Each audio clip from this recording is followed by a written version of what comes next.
I've just been told we're being recorded. That's excellent.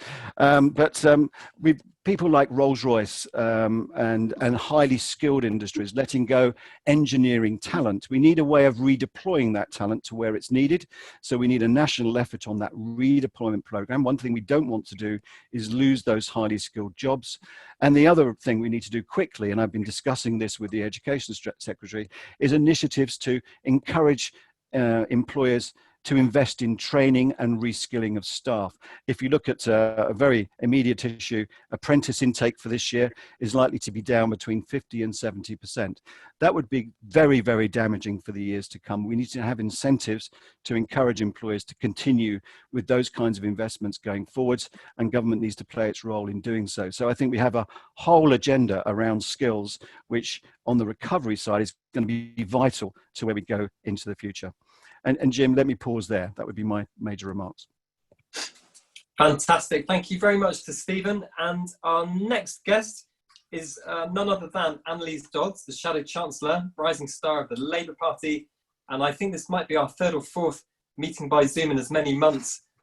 We only really know each other virtually. And just to introduce Anneliese, she was first elected in 2017, having previously been an MEP, where she served on the Economic and Monetary Affairs Committee.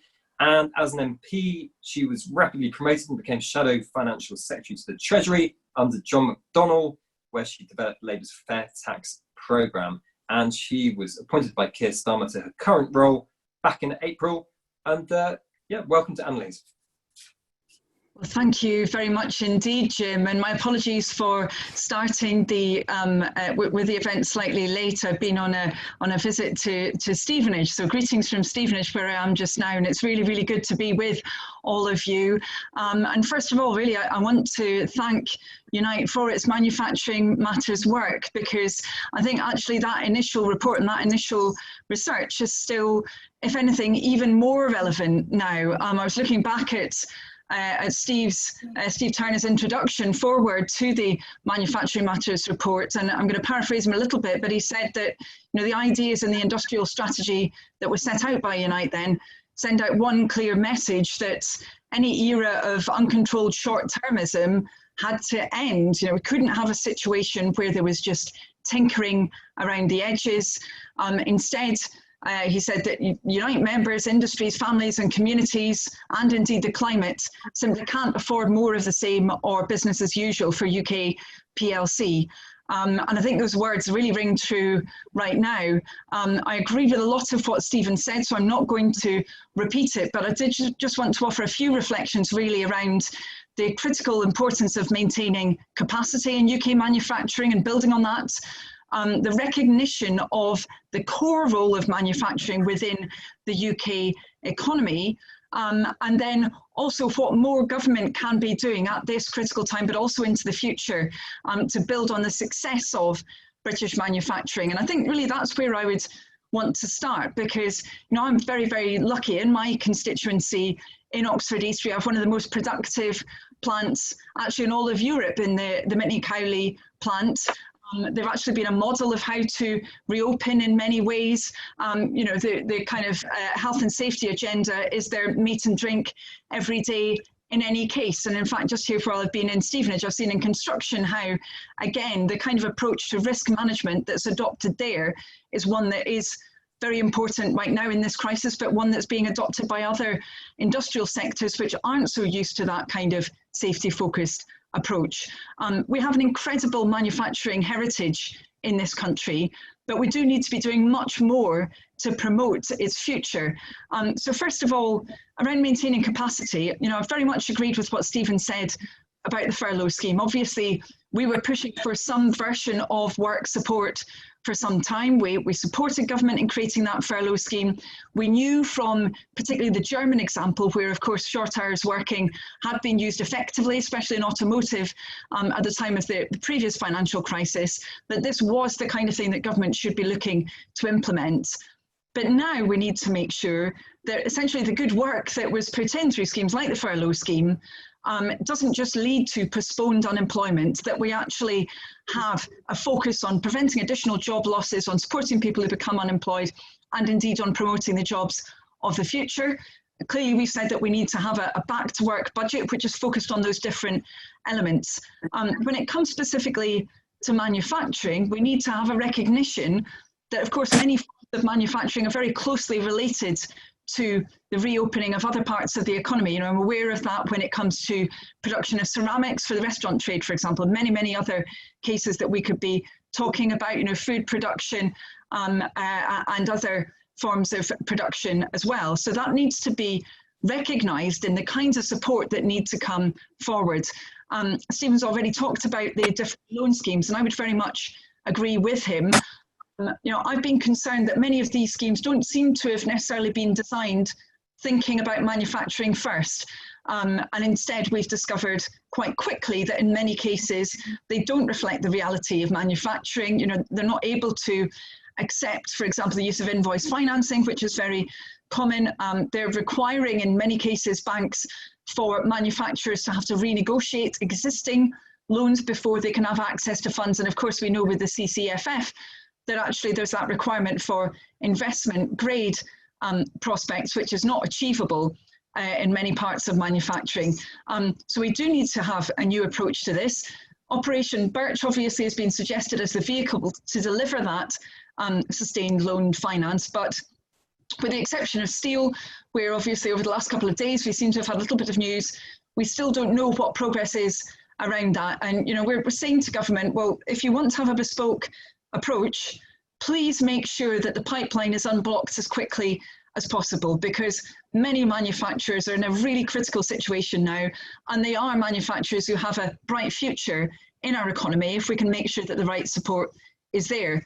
If the right support is not there, then clearly we could see additional job losses. And I suppose that relates to the second point that I really wanted to make, which is about the critical importance of manufacturing. I know it's something that we always say, but we need to say it and underline it a number of times, that actually those jobs in manufacturing are so important. We know that they're high quality, they're jobs that do enable career progression, but they're also jobs that support so many others in local economies, very often in situations where those other jobs wouldn't be readily available. And that needs to be reflected in government's approach to manufacturing as a whole. We do need to be actually reflecting its nature as a reservoir of good quality employment, and one which can have that regional impact in very many cases. But we also need to be, just as Stephen said, he's absolutely right, we need to be focusing on the critical nature of manufacturing for many other outcomes that are so important to us as a society. And you know, I have said this before to Unite, but I will say it again, and to those businesses who've been involved in the huge push that has occurred to create the critical materials for us facing up to the coronavirus, whether we're talking about, you know, ventilators, PPE, some of the testing capacity as well. You know, what many British businesses have brought to the table has been incredible, but what this crisis has also shown is the lack of industrial coordination in our country a lot of the time. You know, it's been different organisations that have stepped into the breach, the trade unions, the different business groups, the LEPs, etc. We haven't had that joined up approach. We really need to have it into the future, because it was clear that coordination wasn't there to the extent that it needed to be. And of course, this is very important for our future as hopefully a low carbon and moving through to zero carbon economy into the future. If we don't have that coordination there, we won't be able to harness the possibilities for carbon capture and storage, for the use of hydrogen power, for fully connected and integrated community energy, and for so much else that is necessary for the future of our economy. And just finally, I do want to finish with the issue of procurement, because I think we've had, you know, for many years a situation where very often there may have been major projects which have been announced, but we've not always seen that impact on jobs feeding through to our communities. Clearly, we're anticipating that there'll be some kind of a budget statement over the next couple of weeks. There may well be many investment plans put forward at that stage. And certainly I'll be saying to the Chancellor that he needs to be focused on the impact that these schemes will have on high quality employment. We need to make sure that they are involving British manufacturers. We need to be using those tools at our disposal. They are there, and they have been used by very many other countries, including many countries within the EU. We really need to be grasping them then, now we also need to be using the opportunity to bring forward investment where that can be done, where that investment's already committed to. And I'd say, again, let's learn from other countries on this. We know in France, for example, investment in defence and in space is already being brought forward. We need to learn from those nations which are already having that focus on boosting their manufacturing into the future. But it's just such a pleasure to be part of this discussion. It really is. I'm looking forward to what the other speakers have to say as well. Great, thank you very much, Anneliese Dodds. And now on to our third speaker, who will be familiar to many of you, Ian Bright, Chief Executive of the Food and Drink Federation.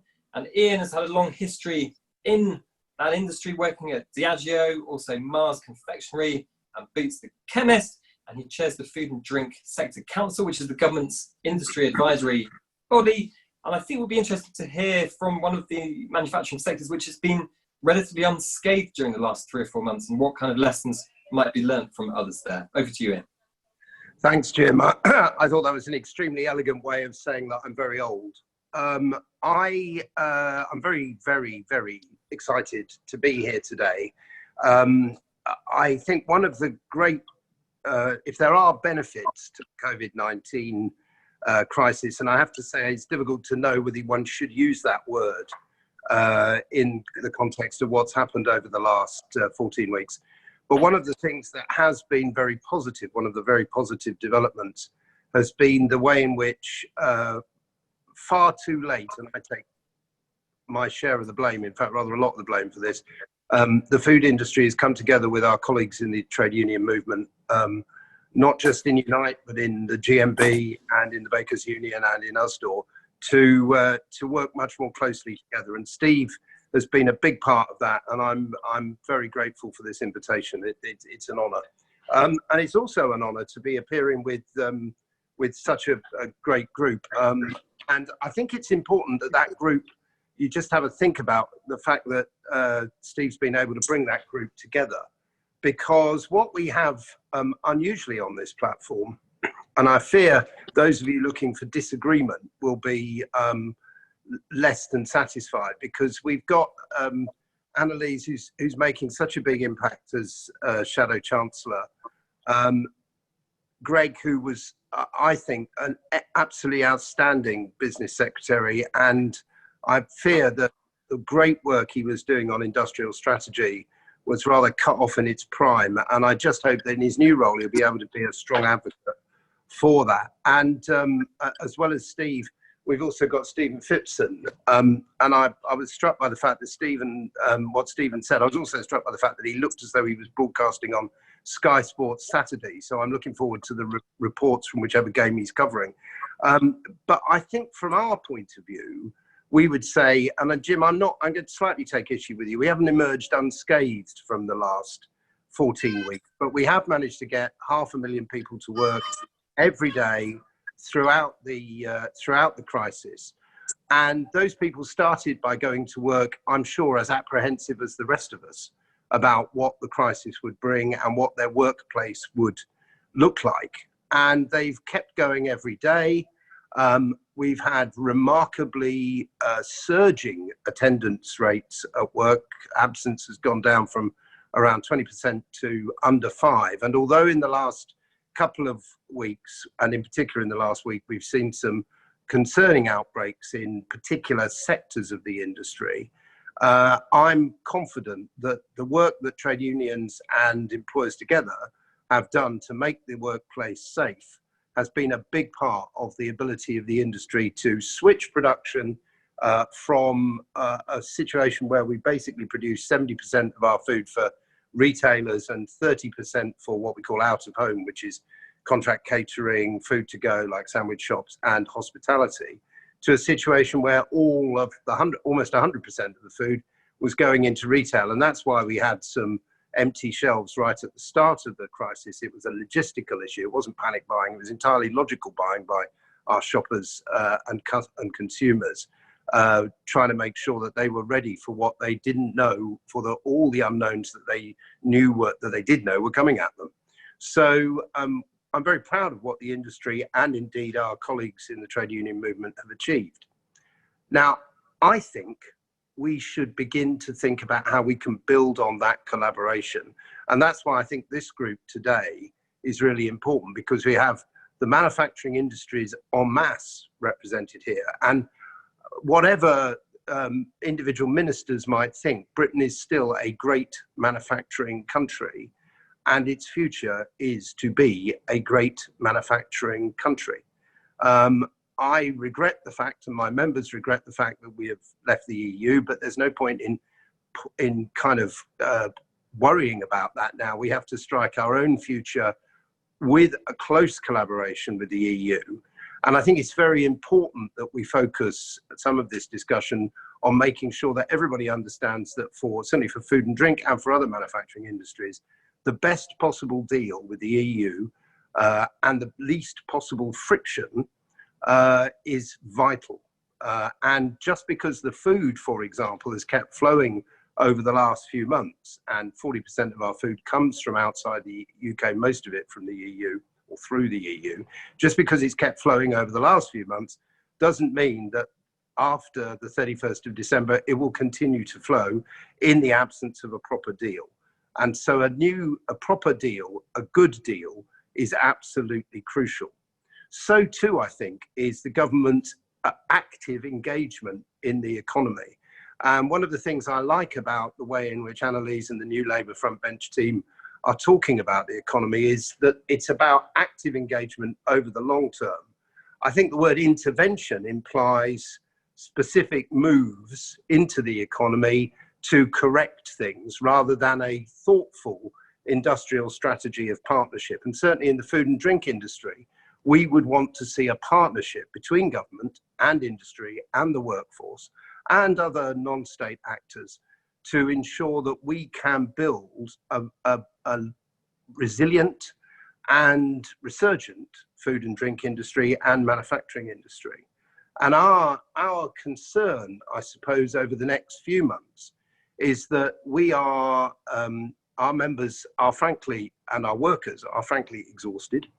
The last 4 or 5 months has been both full of anxiety, but also we've been producing at rates never seen before in the industry as people have stayed at home and shopped. But that doesn't mean that we're massively profitable, because a lot of our work with supermarkets is relatively low margin. That's why we have very competitive food prices for many people in this country. And I think we need to think quite deeply about how we finance our manufacturing industry going forward, how we protect its ownership. And I'm not talking about a particular kind of Fortress UK mentality, but I do think we need to think about ownership, because there will be a number of manufacturers in all industries who are so pressed that they go out of business. And what we do not want is a series of distressed purchases which set those businesses up for further failure going forward, which is why I really like the idea of government converting some of its loans into equity and acting as an owner of businesses, or an owner of stakes in businesses, where they can bring to bear their influence, their skills, and perhaps the skills from outside the particular industry concerned, to improve those businesses, to set them up for success and let them go forward. Jim, I'm going to stop there, because otherwise I'm just going to be agreeing with what everybody else said, but I look forward to the questions that I know we're going to get.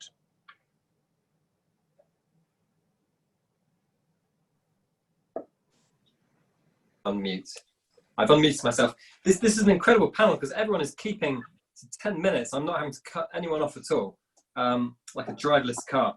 Now, I just wanted to remind all of our guests that we'd welcome you asking questions. So could you just stick them through the machine, say who you are and where you're from, and the more questions, the merrier, please. So on to our fourth speaker, who is none other than Greg Clark, who will be familiar to many of you, not least the business secretary from last summer under Theresa May. And before that, he had an illustrious career working for the Boston Consulting Group and head of commercial policy at the BBC before he was elected. And as a Tory MP, he has had a host of positions. I can't even mention all of them, but everything from Shadow Secretary of State for Energy through to Ministers for Cities, Financial Secretaries to the Treasury, Minister of State to the Cabinet Office, and Minister for Universities. And we all know that Greg is highly regarded both by business and by the unions as a sensible moderate, and looking forward to hearing what he's got to say. Well, thank you, Jim, for that introduction. I think I'm exhausted by that list of roles, but through that, I've worked very closely with many people on this call, both speakers and people tuning in. So it's great to be united in this work, which is to put our heads together and think about how we can make the most of what has to be a shared endeavour to recover the best we can from the pandemic.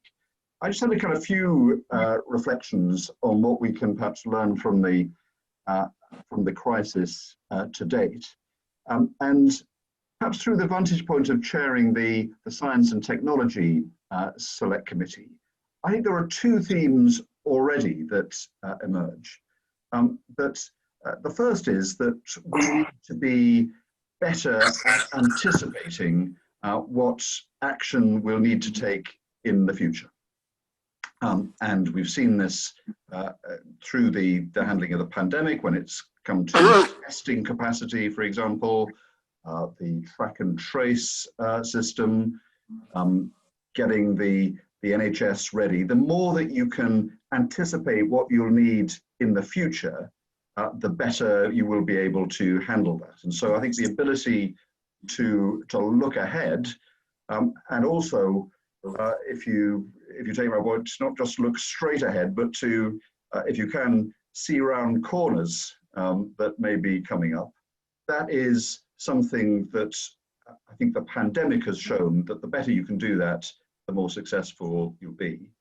And the second theme that I would reflect is the importance, clear importance that the government and the state has in not just in society and in the health context, but in the economy as well. And the ability to respond boldly and decisively, I think, has characterized some of the better interventions that we've made. The furlough scheme has been mentioned, and several of us on this call made a strong case for the need to act with urgency here. And as everyone said, it's good that the government did. And I think already it's apparent here and around the world that perhaps uncharacteristic move by a government to enact a policy very quickly, and where there have been problems and wrinkles, actually to have reversed the normal way in which policy is done, which is that these are all ironed out in advance, but instead to make a bold move and then sort some of them out after, I think was necessary. And when it's come to other things like testing, the Nightingale hospitals, the development of vaccines, the involvement of government boldly and early in this, I think has shown to be important. And the reason I kind of mention those themes is that I think it's important for the recovery as well. And from the introduction that Jim has said, and from the relationships that we have on this panel, you will know that I've long been an advocate of an industrial strategy, in many cases for these reasons. The idea that you can go into the future really without looking to see what you need to prepare for, without reflecting on your capabilities and strengths and where you find deficiencies to correct them, I think would be an unwise position at the best of times. But I think the crisis has shown that if you can act and you can think ahead and prepare yourself, so much the better. Now, one of the things I think this crisis has shown, and I think it's true in manufacturing and other sectors, is that it isn't so much that the world has completely changed, but there's been an acceleration of some of the trends that were already taking place, perhaps not for manufacturing, but if you just look at what's happening in retail. We know that some of the debates as to how physical retail can coincide and coexist with long-term moves towards online ordering, that has taken place for some time. And I think the same is true in terms of some of the actions that we'll need coming out. And so if I reflect on the themes that I think we need to address, it is clear that we need to play to our strengths of being an innovative economy and a country that has great institutional strengths in ideas, in innovation, in our universities and in firms. We need to double down on that, it seems to me. This can be a time of real innovation, and we have to be at the forefront of it. Skills is going to be absolutely essential. We're going to have an unemployment problem, as is obvious. Some of the sectors that are going to take longer to get back, such as in the arts and to a certain extent hospitality, have been big motors of job creation, and often especially for young people at the beginning of their careers. And one of the things that we know from previous crises is that there is a real lifelong danger. If young people are not part of the workforce at the early stages of their working lives, then the toll is felt throughout the rest of their career. So there needs to be, it seems to me, a national push to make sure that young people are in purposeful employment and to be trained and to acquire the skills that they will need in the future. So it is completely unacceptable, to go back to what Stephen says, that we should be seeing a fall off in the number of apprenticeships, aborted. What we should be doing is we should be massively expanding the possibility of apprenticeships to make sure those young people don't lose these important formative years, but also to address that if we'd been having this call before the crisis and a year ago in manufacturing, the shortages of skills in almost every part of the country, in almost all industries, was something that was constraining the success of manufacturing. So here's a golden opportunity, and I hope we will get back to that level of prosperity quickly.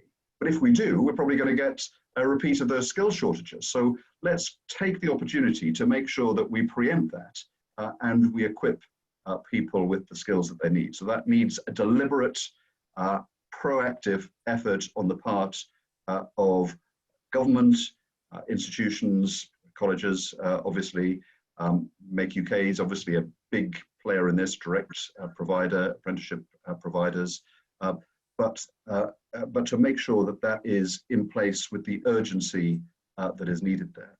I think for universities as well, universities I think are going to struggle in attracting, certainly for next year, some overseas students. So they will have more capacity there. And part of our education system is that I think people sometimes specialize too early and don't have the opportunity to take up jobs in manufacturing, careers in manufacturing and engineering. When they're perfectly capable, they're certainly bright enough to do that. And one of the things I think universities could think about doing with a certain agility is to have, you might say, conversion courses for people who may not have taken a STEM route, but are interested and perfectly bright and capable enough of having a grounding in STEM, which might be needed either for apprenticeships or other jobs there, for universities to supply that. Infrastructure, I think, will be important. If we are seeing a shakeout of jobs across the economy, we know that over the long term, our infrastructure has been inadequate. And so just as with skill shortages, now is the time to make sure that if we have the capacity to be able to to sort out some of these problems as an investment for the future, but also to help create jobs that will be important in civil engineering, but also in the manufacturing supply chain.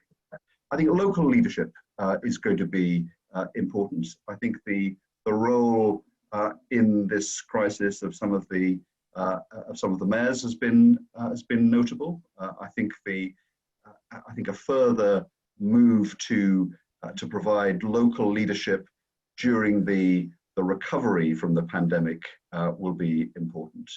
And finally, the competitive environment in which we have operated has been important to the success of the UK economy. But it's evident from what has happened over the last few weeks that actually there is clearly not just an opportunity, but a need for the government to work very closely with sectors and with industries and firms within them to make sure in the short term we don't lose them unnecessarily for what may be reasons of short-term recovery, and that's why the furlough scheme and others were so important. But I don't see why we should leave it at that, and I think there's an opportunity for partnership, including with our trade union colleagues, in helping build a strong national vision as to how we can be an economy in which investors can invest, confident that they've got a long-term framework of dependable skills, dependable infrastructure, a investment in innovation in ideas. And some of that will come from commitments from government that I don't think we should be shy to give. Great, Greg, thank you very much. Again, bang on 10 minutes, and great to hear another positive vision amid such a sort of bleak background. And so finally on to our last fifth speaker, who is also our host, Steve Turner, Assistant General Secretary at Unite, responsible for the Unite members in manufacturing industry, which is some 300,000 people. And throughout the COVID crisis, he's been leading for Unite to protect members' safety, jobs and wages, working closely with government and industry bodies, for example, to secure and design the job retention scheme and establish initiatives such as the Ventilator Challenge. And over to you, Steve. Right. Thanks very much for that, Jim. Can I just say how easy it is for me to go last? I could just simply say that I agree with so much of what's been said before. And what a great panel we've had here today as well. And I think we could have had so many others that wanted to join us on this, from the trade federations, ADS and the SMMT, the chemical industries, and print and packaging, of course. But it's a flavour and indicative, really, of the way in which we've been working very closely together during not just this period, but over a long, long period of time in defence of our manufacturing industries that have borne the brunt in so many areas of the crisis that we now find ourselves in. So I wanted to thank all of our panel. I know we've got a Q&A session coming up in a moment. So if people want to use the chat function at the bottom of the screen in order to pose questions, then that would be great. We've worked with government all the way through this. I personally have worked with Bays, of course, and Alok Sharma, the Treasury, with Rishi Sunak, and various other departments on the design and the rollout of the job retention scheme and the self-employment scheme as well, which have been hugely important. We've had over 9 million employees covered by the job retention scheme, and that's safeguarded 9 million jobs. And that's not just about jobs to us, that's about wages coming into homes, supporting families, being spent in communities, and the knock-on multiplier effect that, you know, retaining money in the economy, money in people's pockets, will have on avoiding what I genuinely fear could be a very deep and damaging recession as we come out of this. That will have long-term consequences. So, you know, we are in a very difficult place right now. I'm normally a very optimistic person, but every time I log on to my computer and I see my first email in my inbox, I see very worrying signs with notifications of more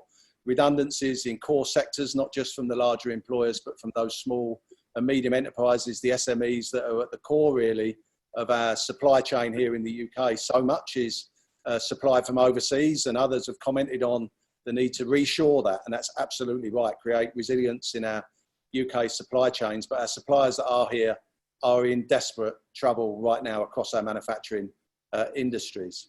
So we've warned for a long time now of a tsunami of job coming through the summer, and as we start to move towards the winding up of the job retention scheme at the end of October. And we do need now to see real clear planning and a strategy rolled out to protect both individual corporations that, for no fault of their own actually, for longer term challenges that they've been facing in real difficulty, and of course the whole sectors. Some sector level plans similar to those plans that have been introduced for aerospace and for the automotive sectors across much of Europe. Even Trump in the United States has pumped hundreds of billions of dollars actually into core foundation sectors of his economy. And it's really, really important that we start to move on this very, very quickly here now in the UK. In so many of our sectors, whether that's tourism, hospitality, the arts, entertainment, the obvious sectors, of course, that have borne the brunt of this, from the immediate closure in March to a point now where they're the first perhaps to start moving towards huge numbers of redundancies. We've seen very similar picture in aviation, where aircraft, of course, have been grounded. There's a huge concern over confidence amongst the flying public as we move forward, business travel. But so much of our high value cargo, of course, is carried in passenger jets, and therefore the impact of a grounding of aircraft is very real on our manufacturing sectors, as well as air freight and cargo gets directly impacted by that. We've seen thousands of job losses across the aviation sector, from airlines, of course, and the worst example would be British Airways, of course, where they're talking about not just 12,000 redundancies, but whole-scale changes to terms and conditions. But we've seen redundancies in Virgin, in Swissport just yesterday, 5,000 nearly redundancies across the UK from a ground handler.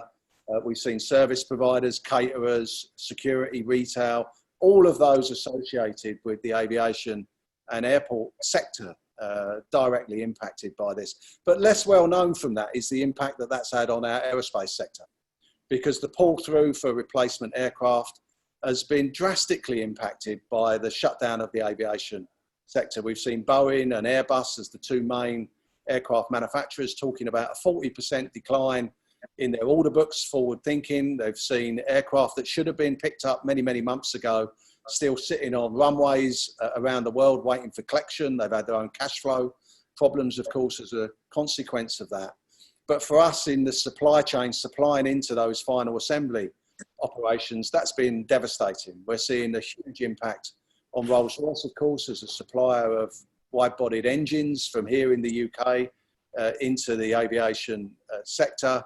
We've seen business models that rely on aircraft being in the air, so maintenance, repair and overall operations, which are critical actually, not just to Rolls-Royce, but General Electric's operations in South Wales and elsewhere, where they do a lot of engine overhaul work, directly impacted because aircraft are simply not flying and therefore the miles are not being recorded. We've seen suppliers like Magellan just yesterday, Thompson's, GKN, Bombardier, right through the supply chain, taking a real hit and starting to look now at cutting their cloth according to their future needs. And if we look at the aviation sector, well, that's not predicted to get back to any state of pre-COVID stability for some considerable period of time. And therefore, longer term support for aviation and therefore for aerospace in a pull-through manner is going to be absolutely critical now. And we've put forward proposals for an aircraft replacement scheme to ground those older aircraft and replace them with greener, more fuel efficient, less noisy aircraft, greening our skies as part of a recovery and rebuild strategy. We've seen the same in the automotive sector, of course. Much of the automotive sector could have continued to work through this pandemic. It's not been a public health issue that's closed it down. It's been demand side collapse, of course, and indeed supply chain difficulties, where many of the suppliers for components and raw materials are based at a global level, and therefore lockdowns around the world and continued lockdowns around the world, actually in some countries more so than others as we come through this, are having a direct impact on the automotive sector's ability not just to manufacture but to sell as well. And demand has absolutely collapsed. We saw a 99% collapse in the automotive market over the course of the pandemic, and that's fed through right through to engine manufacturers, power transmission engineers and the rest through the sector. We could go on. We can talk about all of manufacturing. We could talk about our print industries, which are directly related back to tourism, hospitality, of course, both of which have been locked down.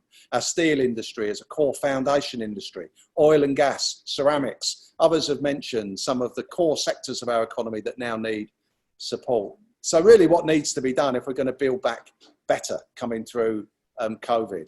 And this is this question about a long-term industrial plan, an industrial strategy that works and is worked up actually right now with the cooperation of industry, with government at a cross-party level actually, with our devolved governments, our mayors, our local government, and of course our trade unions.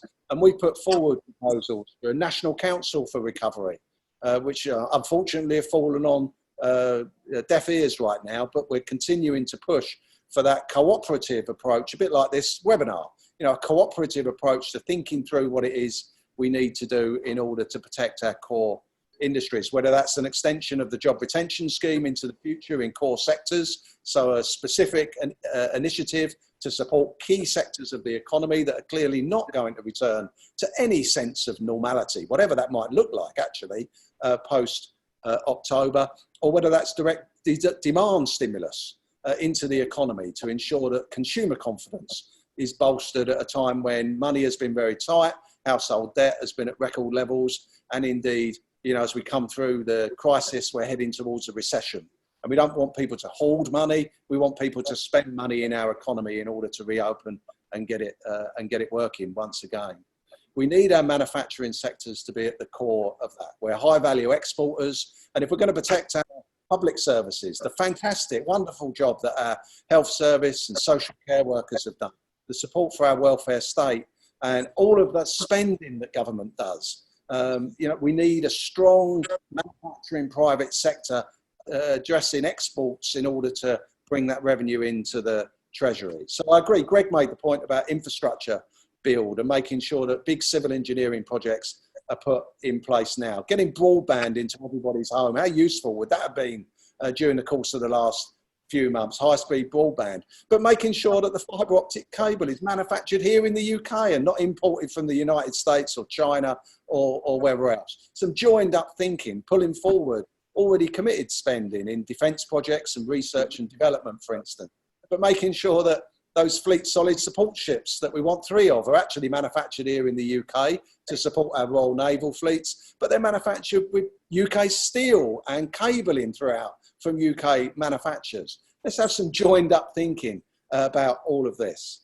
Making sure that we do what Germany and France have done around research projects, adjusting the gearing away from 50-50 joint ventures to more state intervention. And they've gone to 80-20, 80% state investment in certain research and development projects, with equity stakes being taken so that there's an ownership, a public ownership of core infrastructure across our economy. It's really, really important, and making sure that we green our economy as we come through this as well. If we're not going to be making those engines for Airbus or Boeing aircraft, then what is it that we need actually to manufacture here in the UK? If we're going to you know, deal with retrofitting our homes, who's going to be producing the fuel pumps, the energy storage facilities? Who's manufacturing the wind farm turbines for all those offshore wind farms that we're so proud of around our nations, the Scottish coast, for instance? And yet none of them are manufactured here in the UK. And that's a disgraceful position to find ourselves in. So reshoring that work and making sure that that investment benefits the skills agenda, apprenticeships for our next and coming generations, of course, upskilling the current workforce, and making sure that we're transitioning our economy, whether that's the automotive sector from the combustion engine to EVs, getting hydrogen into our homes to make sure that natural gas and the issues around carbon from natural gas manufacturing are dealt with. But there's a just transition for our oil and gas industries. We're capturing our carbon. We're investing in those products. I believe the UK can lead the world. Britain used to rule the world when it came to manufacturing. I'm very proud of what we do. We've got fantastic world-class designers, engineers, skilled workers manufacturing goods for a global economy.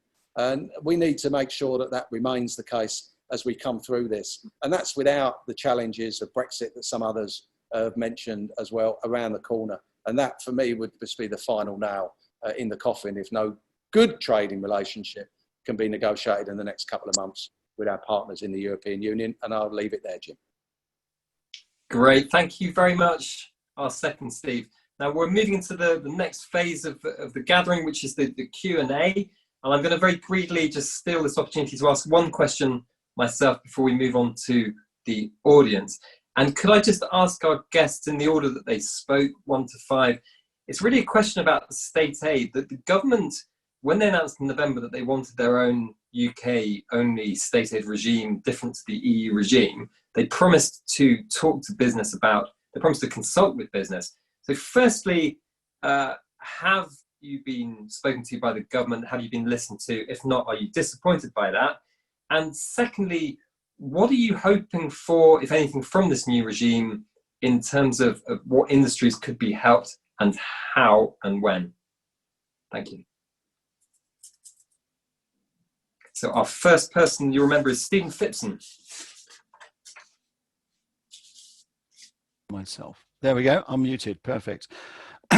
Really important subject. To answer the first part of your question, have we been involved? There are very top level discussions, Jim, at the moment. It's not the detail that we need to take this agenda forward quite yet. So that's still, we haven't seen any really detailed proposals around state aid. But from our perspective, this needs to be set in a really comprehensive review of our industrial strategy, because the comments that we've heard so far, particularly Steve's comments about new sectors and what we do with older sectors that are suffering declines, we need to pivot that incredible capacity we've got around aerospace manufacturing and some of the automotive capacity perhaps going forwards into these new technologies, these green technologies. And state aid is going to have play a large part of that, because pump priming these activities by government is vitally important. But all of that needs to be set in a, moving on the work that Greg so ably did in BASE for a comprehensive industrial strategy review that now predicts these changes and actually starts to plan for them for the future. And I think it needs to be set into that context. And that's certainly the kind of discussion in those top level interactions that we're having, but we haven't yet seen the detail come through. Do you get the impression they are going to do an industrial strategy review? I think they're going to call it something else, as far as I understand it, but certainly we're going to have some form of industrial strategy as we know it. But it needs to be linked to this effort about where government needs to intervene and pump prime this change away from, aerospace is going to be, as we said, a long-term issue in terms of our advanced manufacturing sector. But those skills are perfectly suited to these new technologies in green technology, carbon capture, and all the other things that we've got to do in this country. Perfect, thanks. And Anneliese Dodds, the same question. Thank you very much. I suppose I don't run a business, so I haven't been consulted directly by the UK government on this, but I do think it's an important question, actually. I mean, this is an area where I've been quite frustrated over the years. I remember at the time of one of the previous crises in the steel industry, when we were told that it wasn't possible to have that the kind of support that was necessary at the time. And I actually directly asked the Competition Commissioner, Margareta Vestager, whether she'd been approached by the UK government for that support, and she said that the only discussions had been around the obligations on revenue from energy. That was the only approach that had come. Now, actually, I think we need to be much more creative around this. Clearly that was in the framework of being in the EU. We won't be in that framework in the future. But even within the EU, you saw other countries. Romania would be one example. Italy, I believe, as well, where they had a much more creative approach to making sure that the support was there. Particularly around the provision of R&D funding. So I do think this is an area where, yes, potentially. I mean, obviously circumstances are changing, leaving the EU, but we can also learn from what's happened in many countries that are staying within the EU on this. And next, same question to Greg Clark, who I know thinks we should be pursuing a separate. We got Greg there. Yes. Switch on, Greg Clark. I know you want to pursue a British policy, but which industries and how do you think should be helped through this? Well, so as everyone on this call knows, I was very strongly in favour of us remaining in the EU, but we've now left, and I think it would be wrong to act as if we hadn't, and just to kind of follow all of the policies that we had when we were with the EU. And I think state aid is one in which we should strike out and design our own policy. A lot of it is kind of procedural and process-wise. I think we've got to be quite agile to be able to support innovation and R&D. And the whole process and bureaucracy of notification and the uncertainty as to whether state aid whether something would be defined as state aid and approved, I think was very constraining. And I think we've got an opportunity now to be much more agile and to make decisions about support. Actually, as Stephen was saying, not really to kind of subsidize in perpetuity industries, but actually to back the changes that will help industries become competitive in the future, and to make sure that we're a place in which we can work together with emerging industries and the firms within them to get them off the ground. That's, I think, what we should have, and I think we should forge our own policy on that. Excellent. I think I'm going to change tack slightly, and I'm now going to take some questions from the floor. And our first three questioners we're going to take them in groups of three, and I guess if they want to single out any particular member of the panel they want to direct the question to, please do that. And our first three questions are from Pippa Morgan, Charles Jarrold, and Paul Peacock, please. Would you like me to speak first? I think Pippa Morgan is the first question. Okay, I'll go back. Yeah, just setting my screen and video up. Sorry for the delay. It builds on Greg's point actually that he just made there. Hi, I'm Pippa Morgan. I work at GKN Aerospace. So we're an aerospace manufacturing company supplying Airbus, Boeing, Rolls-Royce, and others.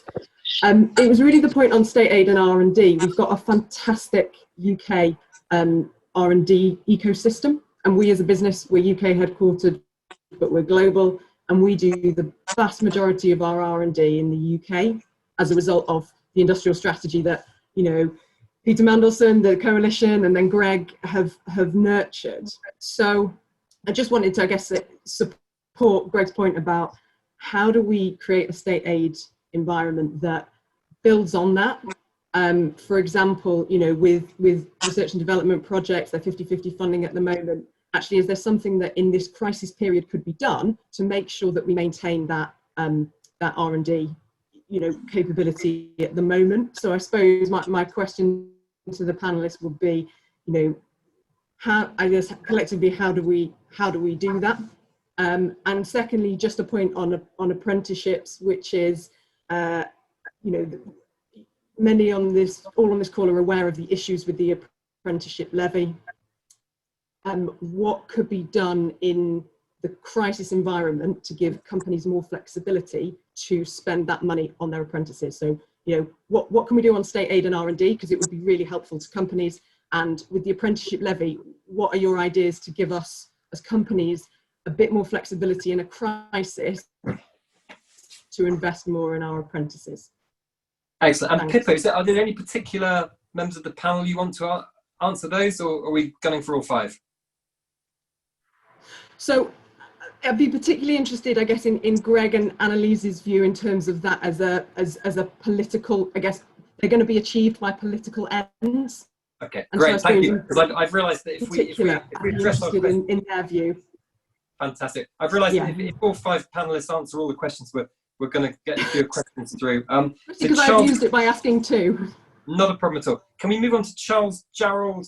And your question is as well, if you could, Charles, specify who you want your question directed to. A couple of people. I think my question's probably for Greg, but perhaps Stephen and Anneliese might jump in. We're the trade association of the UK print industry. And there's actually sort of two areas I'd like to touch on. One is the support schemes. The job retention scheme in particular has been incredibly important to our sector and has without doubt kept companies afloat and retained jobs.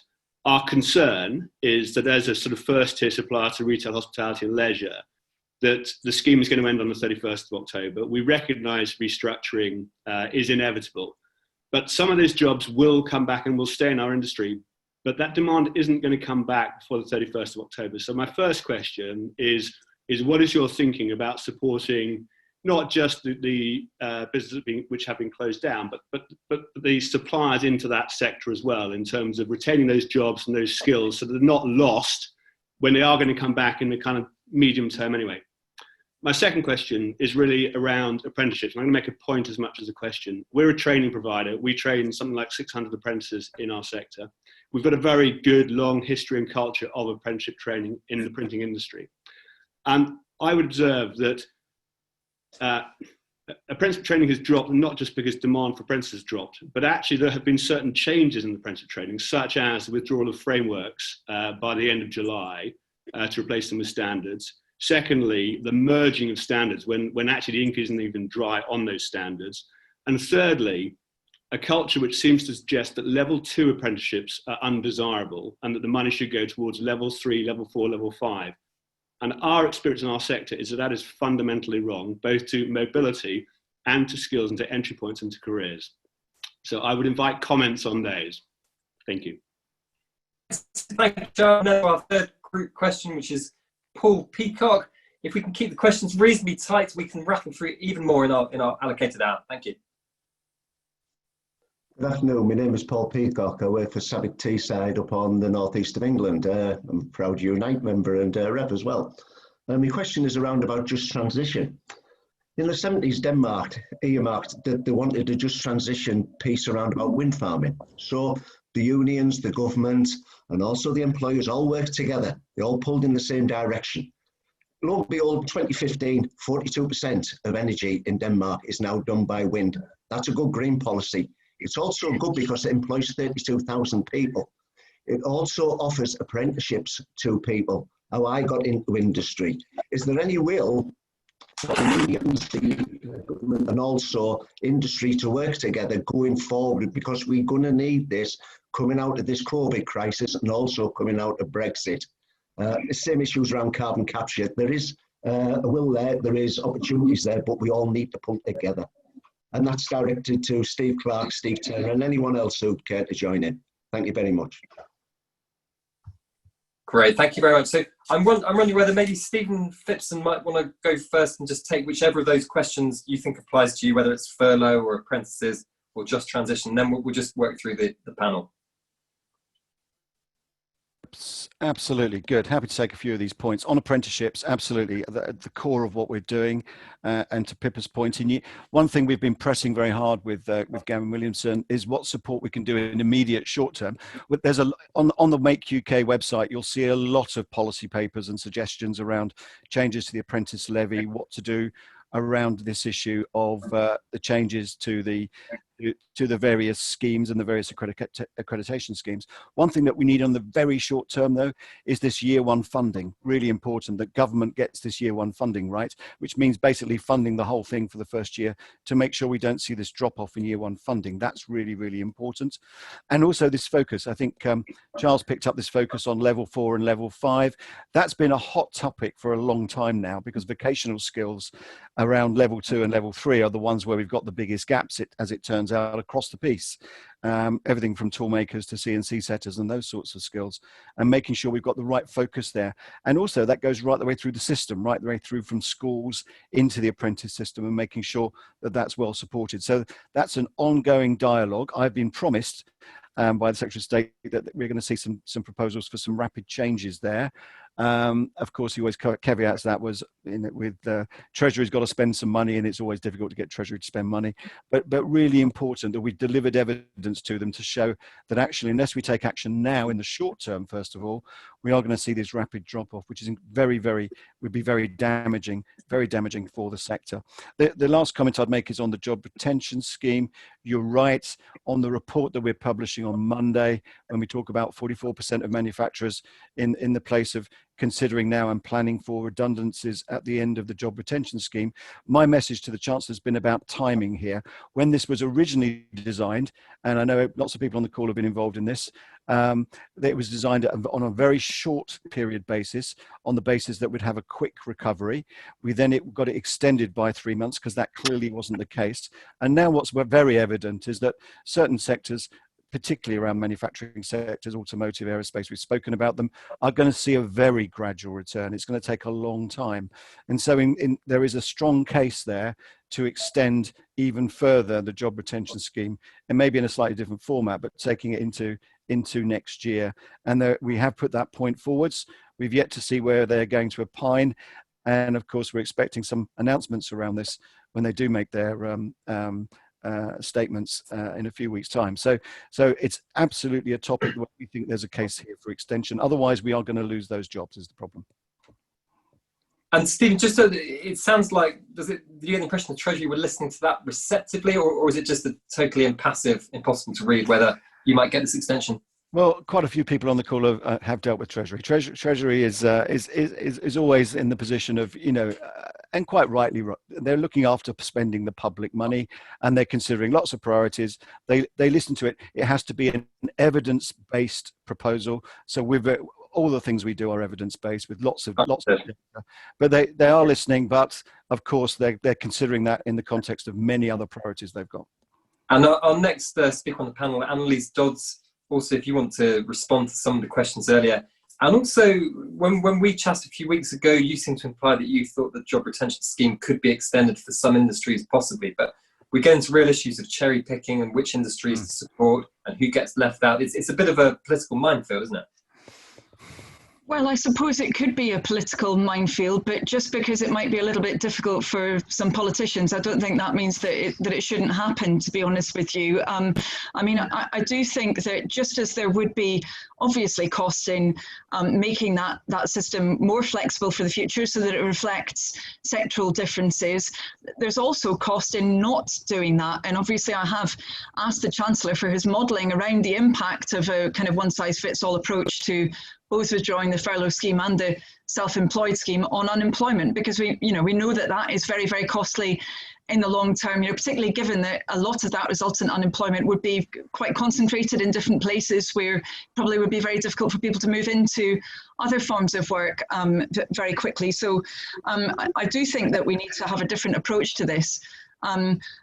Just on a couple of the other points, Paul's point about pulling together, I strongly agree with that, and I think actually, as I maybe didn't articulate very clearly previously, but I think we've seen a number of coordination challenges around producing essential material for the health crisis, where we've seen a variety of actors moving in to help deal with that. Obviously, the trade union movement, different business associations, etc. We need to have that coordination there, that pulling together for the just transition. And I think some of those really large scale technologies that he mentioned, particularly carbon capture, hydrogen power, also I would say in relation to electric technology as well. I mean, it's very, very disjointed. I mean, we all know this. We all know that it's difficult for people to get a plug-in point sorted out. We've got a plethora of different approaches, all of that kind of thing. We really do need to be coordinating better around many of these big industrial challenges and pulling together, to use Paul's language. Really quickly on the apprenticeships, fully agree with everything that's been said. I mean, some suggestions that we might have some kind of an apprenticeship guarantee being put forward by government. I think our concerns would be, first of all, that it would have to be sufficiently attractive to employers to really make sure that there is that take up, and we've seen kind of worrying developments recently. But also secondly, I'm sure people saw that report from the Social Mobility Commission that came out just a few days ago that said that actually the take-up of apprenticeships, even now amongst more disadvantaged young people, has actually been going down. Now, we really need to make sure that if there is some kind of additional support for apprenticeships, that really is getting to those people who would find it difficult to be otherwise accessing those working opportunities. And Pippa's last point about R&D capability. I mean, yes, I said before, I think we need to have a more creative approach around this, learning from what other countries are doing. I think that's very, very important right now. Great. And Ian Wright, any response from you to any of those three questions?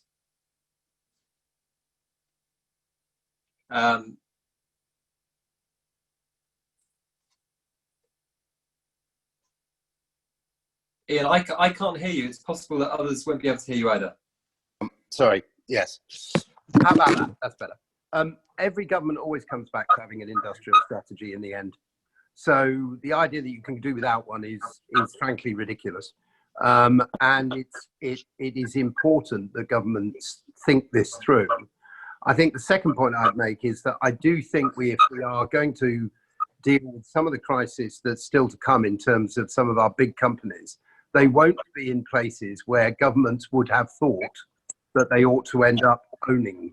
So I can imagine a government thinking, most governments might consider taking a stake in the steel industry. I can see how that would happen. But they're going to have to start thinking about taking stakes in part of the hospitality industry. Because some of our big pubcos, some of our big employers in that sector could easily go out of business in the next 3 or 4 months, particularly if the job retention scheme isn't continued in some form, not just for the end organisation in hospitality, but for those who supply it as well. I've got 10% of my members where they got almost all their people on furlough because they only supply hospitality and they can't repurpose into retail. So governments are going to have to change the paradigm that they use to think about these things, I think. And the apprenticeship scheme is a good example of that. For many of my bigger members, the apprenticeship scheme is a tax. They don't use it for anything. They just pay the money and give it away. And that is absurd, frankly. And what we have to see is more flexibility. I know this was coming, but we ought to see more flexibility up and down the supply chain. So if Coca-Cola can't use the money for their own apprenticeships, they should be able to just give it to people in their supply chain, or indeed, frankly, anyone else, where the criteria for proper training, long-term skills is met. Excellent. And Greg Clark, any thoughts on any of those questions we had? Yes, thanks. Well, it's great to hear from Pippa from GKN that having a greater capability to move at speed to support R&D is something that would find support. Because when in talking about state aids, it's clear this is going to be, I'm sure is, an important part of the negotiations with the EU. I'm sure the preference from part of the EU is that they want us to basically mirror the EU state aid rules. But I think, as it happens, the government's right to want to strike out with a different approach there. In terms of the apprenticeship suggestions, it's literally impossible to have an apprenticeship that is not co-produced with employers, and so of course it's absolutely essential that the government should work with employers and providers to understand what is needed there. I do think it's the right ambition to make sure that there is an association of high quality with the apprenticeship brand. In the past, one of the very long-term reasons in which I think we haven't had the prestige attached to technical education was that the apprenticeship brand that in years gone by did have a recognition and prestige associated with it. That blurred, and I think it's right to re-establish that. But employers and providers should be very much part of it. Charles's point on the job retention scheme. I mean, it's worth just recording at this point that the impetus for the job retention scheme very much came from manufacturing, and Stephen and Steve Turner and others on this call, and Ian Wright, were part of a group of people with Jack Dromey, my friend and colleague on the Labour benches, who put together a proposal to have a reverse flow of money from the taxman to companies rather than the other way around. And so I think thoughts and ideas that come from people with experience in industry, there clearly is, there was a receptivity to it, and I hope that will continue in the future, because Charles is absolutely right that initially very broad brush measures were clearly appropriate. The whole of the economy more or less was being locked down. As we come out of it, I think things do need to be more targeted and more forensic, and to recognize that there needs to be a kind of enmeshing of gears. If one part of the economy simply can't recover as quickly as another, then it will be a mistake to crystallize redundancies that could be avoided if you can get the pace right and you can keep those sort of gears meshed. Greg, just yes. Sorry to butt in, but would you, if you were the business secretary or as an observer, as the chair of the select committee, do you think the government should extend the furlough scheme for some specific sectors, or do you think they should be setting up unique, bespoke sectoral deals just to avoid the kind of political blowback you'd get if you look like you're favouring certain sectors? So I'm conscious that it's easy to give a kind of top-level analysis to say that you should recognise the different needs of different sectors. Even defining those sectors is very tricky. But I think it needs to be it needs to be done. It needs to be sort of taken on. You need to find a way to recognise the reality that if the furlough scheme was there to support businesses who simply didn't have the money to be able to pay their employees, and to recognise that to lose them would be a big mistake because they could continue to work in the future, that analysis continues to apply. It's harder, so I think there needs to be a successor to it, whether it is by sector or whether it's some other way of getting support to businesses, recognising also that it's not a binary thing as to whether people work or not. And I think what Charles said is that you will have a more gradual return in some sectors to others. So that's a further complication. I know this makes it more complex, but that is where we are now. I think we need a forensic approach to policy making, and it's even more demanding, I think, in terms of policy design than the initial measures. But that's not to say that you mustn't do it, because we must. It would be a great blow to lose jobs that could be saved because they happen to be in sectors or parts of sectors that simply can't operate at the moment. And finally, to Paul's point, and it's always great to hear a Teessider know SABIC well, and the nature of an industrial strategy, and actually I do agree with what Ian says. I think you need to have one, and we should have one. They need to bring together all of the participants in that. And I found my 3 years as Secretary of State, going around the world and trying to persuade investors to invest in Britain, and in some cases to keep faith in Britain, being able to point to the fact that, first of all, you did have a vision for the future and were prepared to make commitments about the future. But crucially, that this wasn't a partisan approach that was liable to be overturned by political opponents and that was done in the teeth of opposition to the trade union movement, for example, but rather the reverse, that it was co-produced and reflected a distillation of what people really thought we should be committing to for the long term. That's an incredibly powerful calling card for investment, and actually I think the right approach for policy. And certainly during my time, both in the industrial strategy and in particular investments, and since we're hosted by Unite with Steve and Len McCluskey, we put a united pitch to companies like Nissan, Toyota, JLR, Peugeot, PSA when they took over Vauxhall, and with success. And part of that success was the fact that it was united, in that case, between government and the trade unions.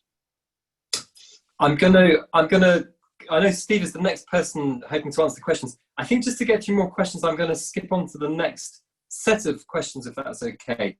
And these are from Simon Coop, then Charlotte Ryan, and then Caroline Bakey, if that's okay. Hi, good afternoon all. Just in regards to question, the question is around large carbon emitting areas. So I am Simon Coop, I'm Regional Coordinating Officer for Unite in the Humber area of the North East Yorkshire region. And my question specifically for Steve Turner, Greg Clark and Anneliese. In regards to large emitting areas. The Humber Estuary is one of the largest carbon emitting areas in the country and in fact Europe. I wanted to ask panel on how can we protect jobs in order to assist businesses become carbon zero in the future, and how can we put a proper just transition plan in place to create to protect and create jobs within the area. I obviously would like to lobby the government for significant investment for just transition, for greener, sustainable and future jobs within strong manufacturing sectors, and this will require huge investment.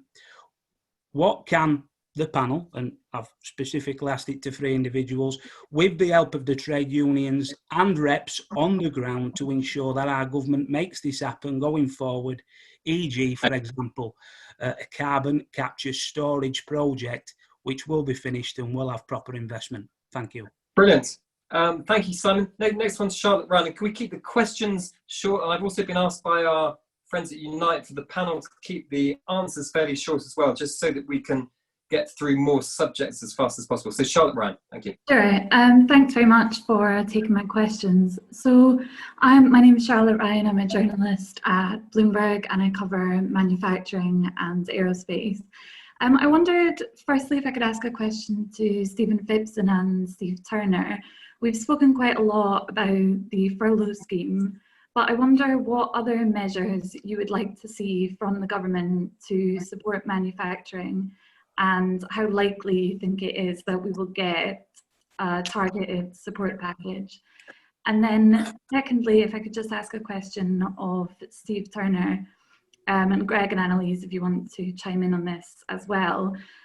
I'm sure you saw the Airbus chief executive's intervention in the Financial Times, which warned that the UK could face more permanent job cuts in Airbus because of the lack of targeted support. And I wondered how worried you are about UK jobs at Airbus and Rolls-Royce. Thanks. Brilliant, thank you very much. And then third question, Caroline Bakey, please. Good morning, good afternoon, everyone. This is a question for Greg Clark and Anneliese Dodds. I'm Caroline Bakey. I'm chair of the Unite National Aerospace and Shipbuilding Committee and a convener at a major aerospace company in the UK, although unfortunately been denied permission to tell you who. This pandemic has had a catastrophic effect on the aerospace industry worldwide, and the French and German governments have recognised the importance of this industry economically for their countries and have committed 15 billion and 9 billion euros respectively to help it. In the UK, we desperately need a robust strategy and intervention from government in order to support the survival and the recovery of our world-class industry, as well as a national task force that includes Unite, not only to retain the skills and employment, but also to help the economy recover. What is the government intending to do to help and support our industry that will ensure we keep jobs and manufacturing in the UK? Thank you. Great, thank you very much. So I think because Steve Turner got left out of the last round of answers, if we start with Steve and then move on from that. Okay, thanks very much for that, Jim. Some of these are very good questions, by the way, but some of these cross over into some of the earlier ones. I mean, Simon's point about the Humberside carbon capture, storage and use, an incredibly important one. The Drax project to clean up the Humberside, of course, and make it the first regional carbon zero zone is an incredibly important initiative that needs to be supported by government right now. And that sort of takes us back to Pippa's question before about state aid, R&D, and indeed public procurement, and the role of the state in pump priming certain sectors of the economy and a just transition in the economy. We're not supportive of industries closing down and workers being laid off and well-paid, secure jobs for the sake of it, of course. These industries that are coming to an end of their lifespan, we need to think seriously now about what we transition those employees into, how we upskill, how we retrain, how we bring apprentices through the program. And that goes back to the apprenticeship levy question that was raised earlier, and making sure that money's being spent appropriately to skill the generations to come. These are incredibly important questions around making sure that workers and their communities that have invested a lifetime in these industries aren't thrown under the bus as these industries transition away. And that's really important in terms of the automotive sector, the aerospace sector, and of course Charlotte's question there about what we're doing for aerospace outside of an extension of the furlough scheme, the job retention scheme. We've put specific proposals on the table to Treasury and indeed BEIS for sector initiatives to support aviation, as we have the automotive sector as well. And it's not just the main manufacturing companies, it's the supply chain and ensuring that we're actually producing the components that we need for tomorrow here in the UK. So that it's an integrated cross-departmental strategic approach to an industrial strategy. It should speak for itself, but unfortunately, in so many cases, it doesn't. So we have spoken about that aircraft replacement scheme and getting green in our skies, making sure that part of any package to protect the aviation industry as we move forward pulls through into the manufacturing sector as well. It's what they've done in France, it's what they've done in Germany, it's what they've done in automotive as well as aerospace. They also deal with the gearing question on R&D. In France and Germany, they're saying that they'll put 80% funding into strategic research and development projects. Whereas our government, ironically having left the European Union, is hiding behind EU rules on state aid as to why it can't transition its policy toward a more strategic one, a more proactive one. And of course, you know, the last question that came from Caroline is really, really important. It wasn't a question specifically aimed at me, of course, but making sure that there's joined up thinking in government to support our manufacturing sectors and arguing for manufacturing with a passion. I don't see that. I do see that elsewhere. I do see Macron standing up with a passion talking about manufacturing. I see Donald Trump doing it in the United States. I don't see Boris Johnson doing it here. And that needs to change. Manufacturing is at the core of our economy. It's certainly at the core of a transitioning economy. But the use of public procurement, state aid, getting the skills crisis addressed, all of those questions about transitioning our economy to meet the challenges of the future and the climate emergency that's not gone away, even though, of course, we're talking about COVID dominating the agenda right now. You know, if we're going to be the producer for the world as we move forward, and I genuinely think that we need to step up to the plate now. Great, many thanks, Steve. Same questions to the other Steve, please. Stephen Phipson. Sure, and of course agree with many of the points Steve Turner's made there, but to Charlotte's points in particular, I thought they're quite interesting around the short-term measures we need to see. We've spoken about the extension to the coronavirus job retention scheme, and we do see a strong case for that. But bear in mind, we have a number of the other schemes coming up for review points pretty soon. CBILS, BBLS, September, November. Government's going to review where these are. These were put in place for a short period of time. And again, making sure that where necessary, those schemes persist through a longer period is probably going to be on the agenda there when we get to those. And the other point to bear in mind is that, you know, the solution to the lockdown has largely been one of taking on debt from the government. Some of it guaranteed, some of it not. We find ourselves in a situation now where many manufacturing companies have really taken on a lot of debt to survive.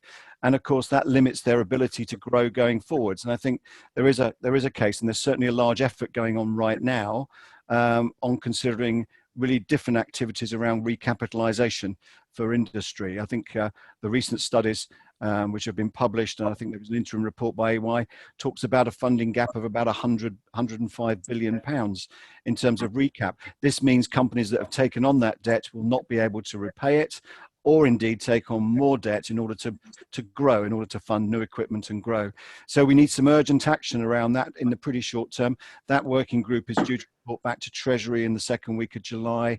We've been part of some of that thinking, putting proposals forward, and there's lots of innovative proposals there for recapitalisation, but industry is going to be looking very clearly at what that signals from government, which of course as a large umbrella incorporates some of the issues we've been talking about in terms of a sectoral approach as well. So we need to see that, and then back to emphasise on the longer term, we need to see this really strong action around digital investment in the sector, making sure we can help companies digitize. That's going to be critically important. Real proper incentives around these green investments we've been talking about, pump priming plus incentives for both inward investment and for investment here in the UK by UK manufacturers. And of course, always skills, skills, skills. All the issues we talked about around apprenticeships, but it's a really urgent need, and we need to make sure that that is pressed home very, very quickly. Brilliant, thank you. And just a reminder to the panel to keep things fairly quick if we can. Next one, same questions to Anneliese Dodds, please. Okay, I'll try and be extra quick. It's difficult because they're covering really, really critical areas. First of all, to Caroline's very important question, I'd really just refer people to what we've already put out on this question. You know, very much agree with some of Steve's comments around this.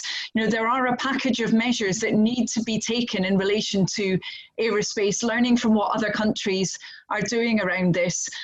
You know, they're not simple. You know, there are a number of them that need to be put into place, but we do need to see more rapid action around this. So I think Ed Miliband actually put a piece out today specifically around this, so I'd refer colleagues to that rather than going through all of it now. Secondly, around the really big question about kind of carbon intensive areas, really briefly, you know, I think we need three things. We need a stimulus, we need regulation that is predictable, and we need to have vision. We are behind many other countries in terms of the timing and announcement of the stimulus package. You know, we look at, for example, what Germany has put forward, where very clearly there was a focus on those transitional technologies. We do need to be as speedy as we can as the UK around this. I would say also focusing on exactly what Stephen said about skills as well, and productivity enhancing technologies going along with that, that environmentally friendly investments. As I said, we also need regulatory stability. You know, we've had those instances of regulatory turbulence around onshore wind, around insulation, etc., and the different schemes that have been announced and then have fallen away and been changed. We need to have predictability, and government actually saying, look, this will be the situation for a number of years. It's not going to chop and change, so that you've got that stability to invest in these technologies. And then lastly, we do need to have that vision. And it was mentioned around carbon capture and storage. I mean, that technology has been talked about in the UK for years upon years upon years. You know, it's both critical, I would argue, for areas like the Humber, also the northeast of Scotland, of course, with all of what's going on there around oil and gas.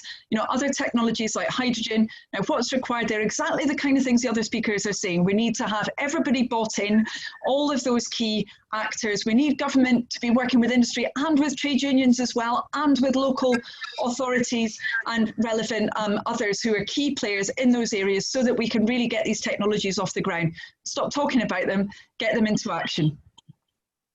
Excellent, thank you very much. Next, same questions for Greg Clark. Thank you, Jim. And just to be brief, to Simon's point, this is part of an industrial strategy that anticipates the needs of the future. And we know for certain that not just in this country, but around the world, as we go to net zero, we're going to need to decarbonize existing, especially large carbon emitting industries. And the Humber, for all the reasons that you know very well, is a prime candidate, it seems to me, for CCS, for carbon capture and storage. And we heard earlier on from SABIC on Teesside, and that again, I think it was Paul there, will know, I assume he was speaking for the Wilton site. That's an ideal site that connects different industries together, that can be used to demonstrate and to implement carbon capture and storage. So I hope we'll be able to get on with that.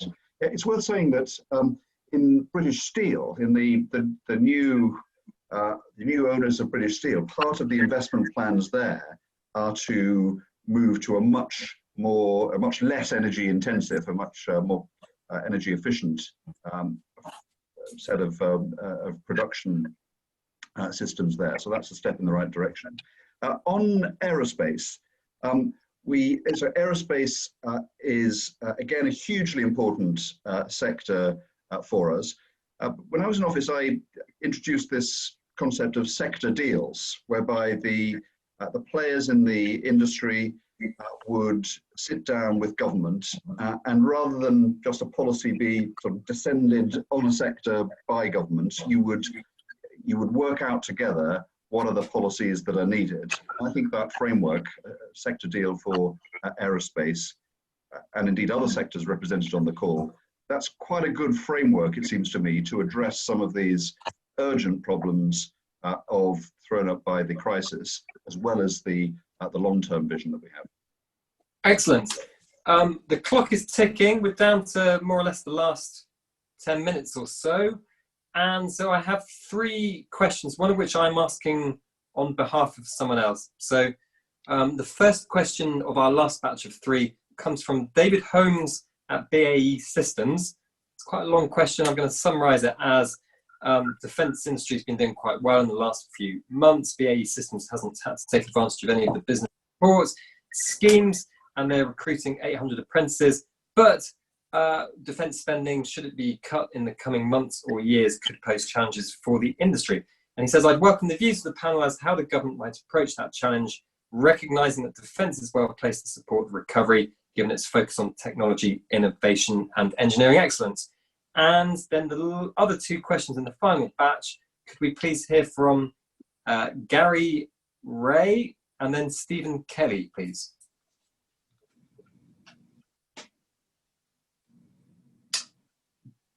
Gary Ray.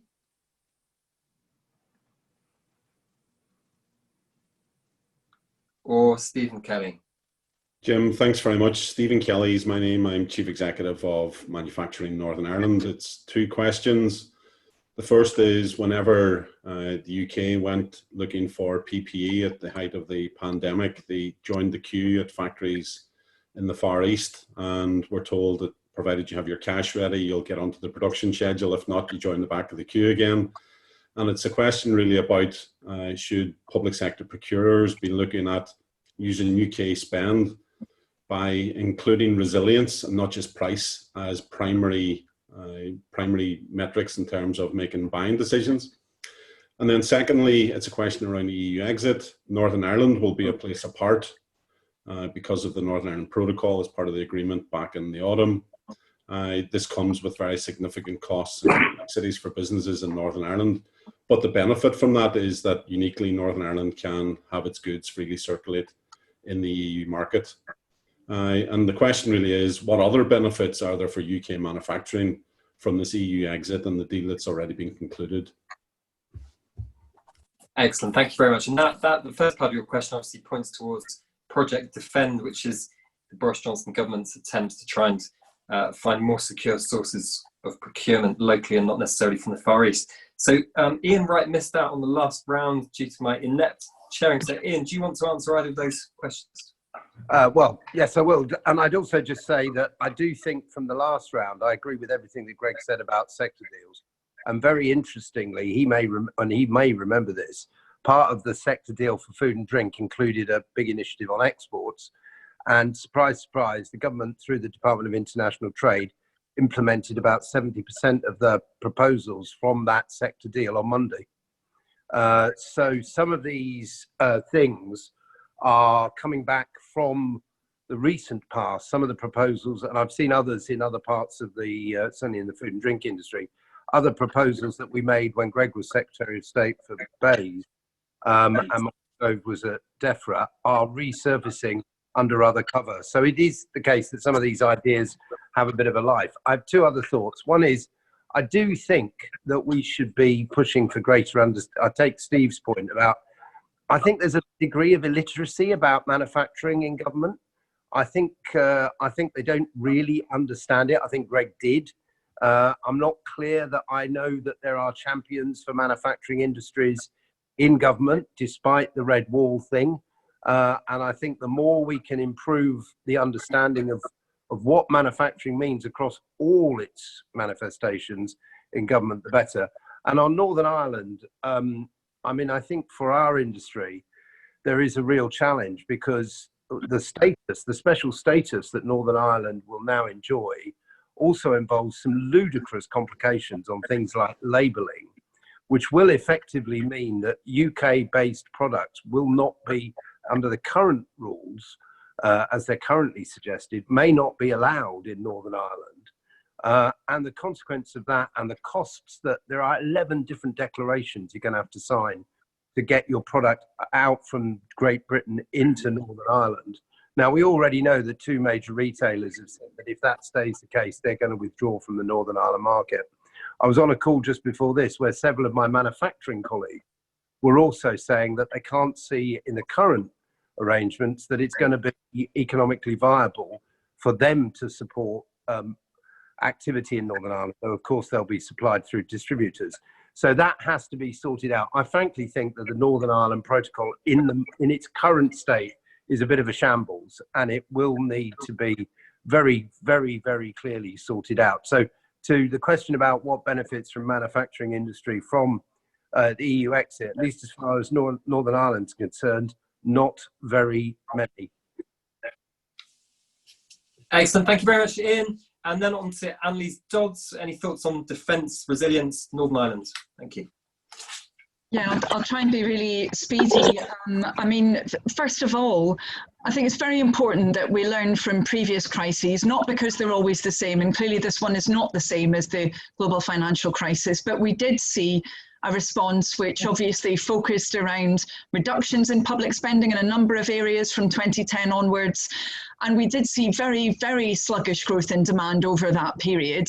Now, I think to adopt the same approach now, particularly when demand is so weak, would be an enormous mistake. We really need to be focused on growing the economy so that we can start to get those tax revenues back. That means that having the same approach to different areas of public spending, you know, whether it be defence or indeed any other area, would not be sensible at this point. Okay, so I agree with where David is coming from on this. I also think we've suggested that some of the plans that have already been made around different defence-related projects should be brought forward if at all possible. You know, we really need to be trying to boost that use of capacity where we can in order to keep it going. Secondly, around Stephen's point, I mean, first of all, yes, you're right, Stephen, we do need to focus on resilience, but I would just also say that actually I had huge numbers of manufacturers contacting me saying that they wanted to be able to help with the provision of essential material, but they weren't able to get through that very centralized system that we had operating in relation to this crisis.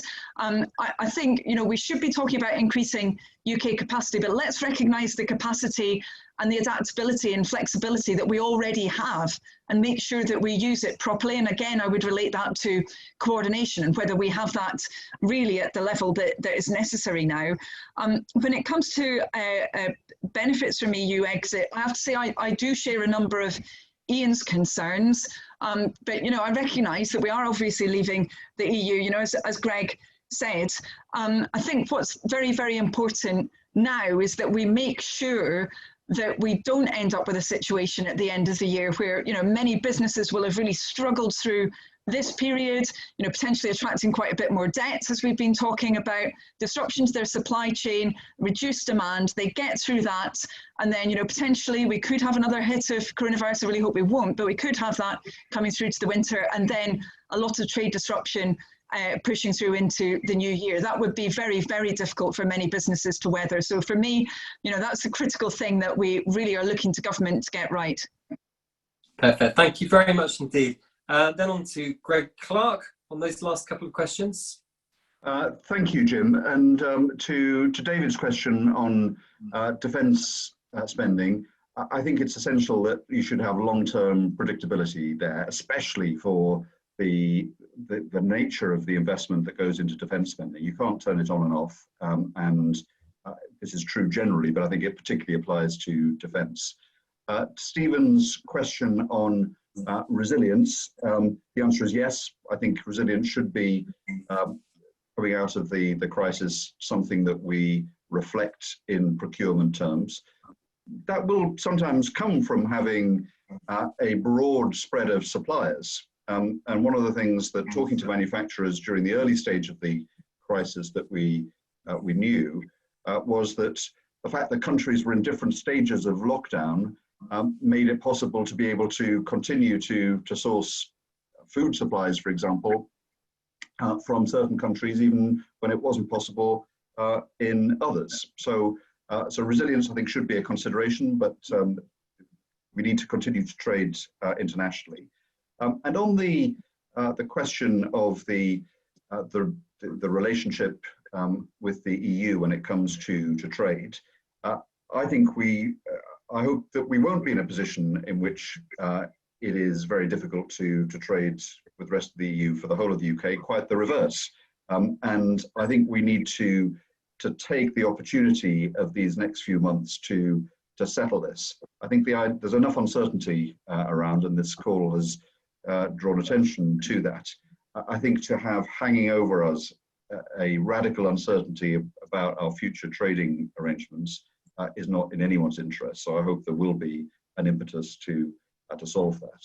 And if I may just kind of finally to comment on something that Ian Wright said, I'm delighted that the content of the proposed sector deal has been put into action. I think, just as with industrial strategy, terminology I think doesn't matter, but as long as we are thinking and planning for the future, in designing the industrial strategy, whether it was about skills, whether it was about innovation, whether it was about catching up with our underinvestment in infrastructure, whether it was the importance of local leadership, I'm very confident that the elements of that commands the support that they enjoyed when I was there. And so the key thing is that we continue with them, whatever they're called. And it does need to involve people working together.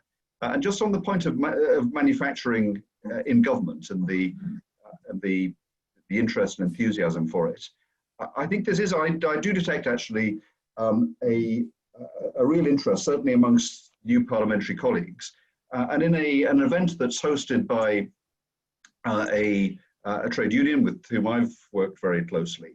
I think it's important to reach out to MPs of all colours, and you will have in some of the new Conservative MPs that have been elected, people with real interest and a pragmatic interest in supporting manufacturing.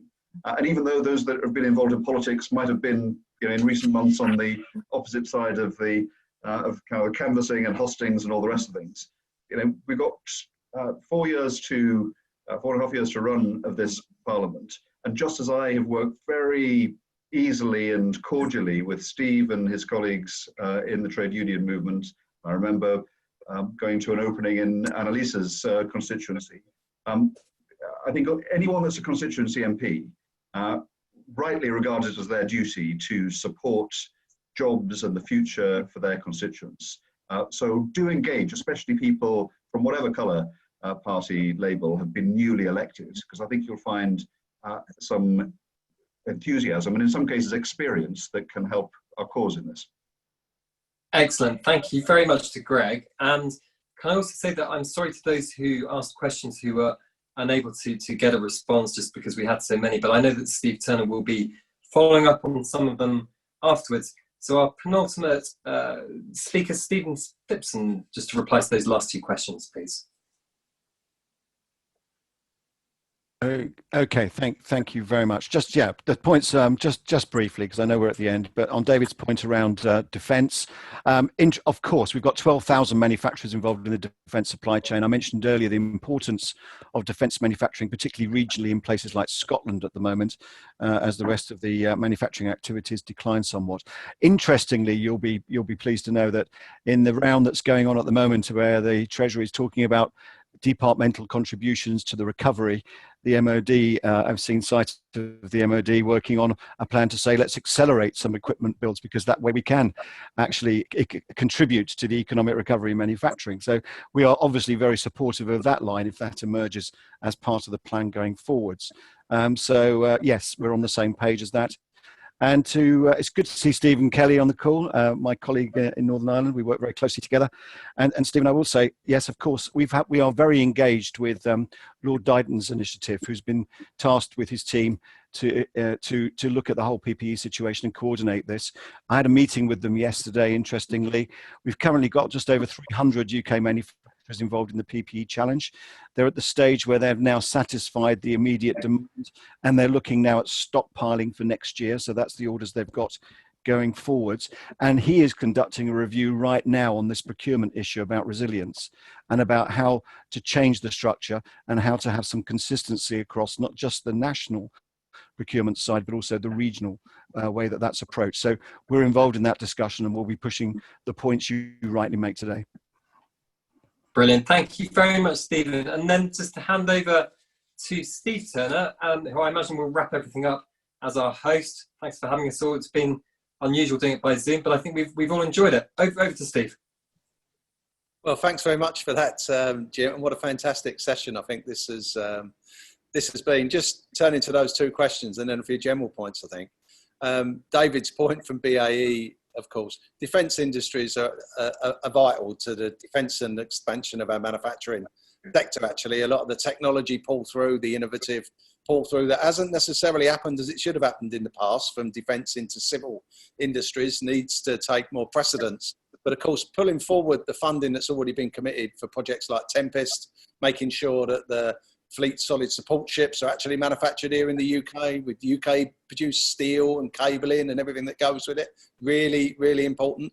Making sure that we're in control of our own national security priorities and not simply buying off the shelf, which has been the trend over recent years, but investing in skills, in people, in communities, in innovation that will see us leading the way actually in our defence industries is really going to be so important. Stephen Kelly's points about procurement and making sure that we've got resilient supply chains, but not just in respect of PPE and the ventilator challenges, which I was very heavily involved in myself, encouraging manufacturers to come up and step up to the plate and produce for the national need, actually. And so many responded fantastically to that, whether that's a retired engineer with a 3D printer in their shed, right through to design and technology classes opening in schools, and huge manufacturers actually reopening, repurposing tooling and producing what was desperately needed at the time and still is, not just here but across the globe, of course, with our reliance on China. So bringing resilience back to supply chains, not just for PPE and ventilators and the obvious, but making sure that actually we can produce here locally in the UK, reduce our carbon footprints from global supply chains to make sure that we've got resilience in our auto industry, across manufacturing, in aerospace and elsewhere, is going to be so important. We do need to focus on a good deal with the European Union. We've left the European Union, deal's done. It's now about our future relationship. And that needs to be based on, an upfront, honest, and open trading relationship with the European Union. And no deal or a bad deal would be disastrous in so many ways. We've said that consistently all the way through this process. And that is one of my fears, actually, with the ruling out of an extension and all of the crisis that currently confronts us around COVID. I think our manufacturers are looking for some certainty on all of this, a very clear position on our future relationship with the European Union. And without that, global companies that are not sitting in boardrooms here in the UK, they're sitting around the world with global footprints of plants and decisions to make on investments and where those significant investments are going to go, future advances in technology and innovation, well, they're not looking necessarily favourably at the UK. And we need to deal with that, and we need to deal with that very quickly. Just a last point, picking up on Greg's closing remarks there about building an alliance. Well, how important is this? This webinar has been part of that. We've worked very closely together over many years, actually, to advance the interests of manufacturing more generally, manufacturing at the heart of the economy from our point of view, making sure that workers aren't left behind, that we're upskilling, that we're retraining, that the future generations to come are got decent apprenticeships in front of them and they've got secure jobs to move into. Every wage, as I said earlier, supports the family at home, is spent in the community. It's not siphoned off to the nearest tax haven. It's spent locally, protecting other jobs. The multiplier effect from public procurement spend is so important and yet undervalued completely. In fact, the Treasury don't recognise the multiplier effect, and that needs to change. And we've raised that with Rishi Sunak as the Chancellor as well. But building this broad alliance, and I completely agree with Greg on the question of backbenchers, cross-party initiatives. I go back to the point I made earlier about the National Council for Recovery.